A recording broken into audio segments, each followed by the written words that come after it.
Hey everyone, welcome back to another YouTube video, and in this video I'll be showing you guys how to fix Clash Royale screen or touch not working or responding.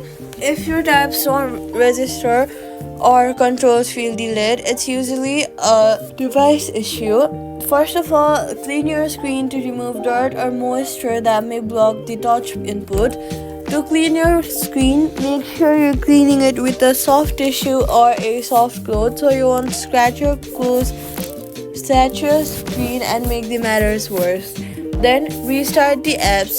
Swipe up from the bottom of your screen, swipe away Clash Royale and any other background apps that you have been using. Head over to your app store and then search for Clash Royale and make sure that your app is updated to the latest version.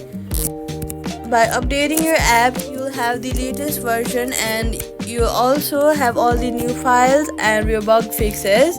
So make sure to update it. If chest remains stuck, wait a short while. Server delays can temporarily affect chest timers. And that's it. Subscribe for more quick fixes.